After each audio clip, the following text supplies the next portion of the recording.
Aboard the derelict halls of the USG Ishimura, some of the most terrifying creatures to emerge from the necromorph scourge were the Dividers. Towering abominations, they once wore the remnants of authority, tattered blue uniforms that clung to their misshapen forms, hinting at their former lives as high-ranking officers. On Titan Station, however, it was the white lab coats that draped their warped frames, lab coats that once belonged to brilliant minds, now long devoured by madness and mutation. Whatever their origin, their transformation was grotesquely uniform. Their torsos were little more than hollowed husks, the vital organs either spilled out or twisted into the infection's nightmarish design.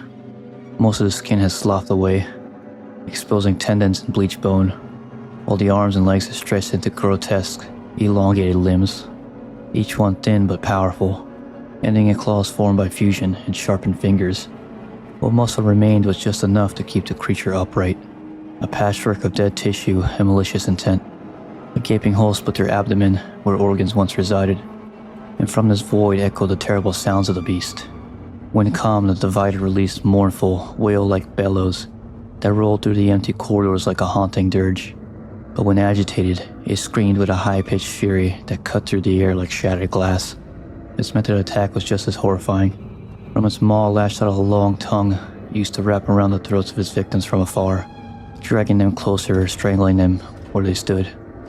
If it had to, the creature would fall back on brute force, using its clawed arms to slice through flesh and bone with terrifying ease. But the Divider preferred the sounds of a suffocated victim. Perhaps the most unnerving of it all was its final trick.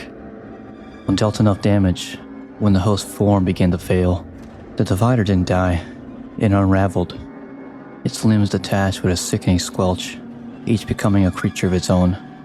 The arms and legs crawled and skittered like monstrous insects, seeking out the living. And the head, still alive, still aware, would leap and lash onto new prey, trying to claim a fresh vessel for the affection to begin anew. To encounter the Divider was to face a walking death sentence, and even in death, it did not let go. The head was the true terror. The core necromorph hidden behind the grotesque illusion of limbs decay. It is no longer just a severed piece of flesh, but a predator in its own right, using the discarded arms and legs of its former body as tools of mobility and death.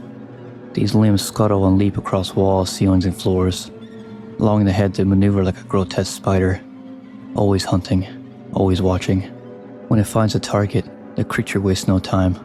With uncanny precision, it pounces and coils around the victim's neck, tightening like a noose of bone. Its goal is not to kill outright, but to suffocate, to sap strength, to induce helplessness. The victim's struggles grow weaker with every passing second, their vision narrowing, their breath stolen away. Then, in a flash of brutality, the creature acts. Its razor-tipped limbs slice clean through the base of the neck, severing the head from the body in a spray of blood and final gasps. But this is no simple murder. It is a hostile takeover. With practice, parasitic instinct, the necromorph drives itself into the now headless body, threading its tendrils down the exposed spinal column. In moments, it seizes control of the host's nervous system. The corpse twitches, then rises again, not as a human, but as a puppet worn by the thing that killed it. It is not rebirth, it is possession, grotesque, silent and complete.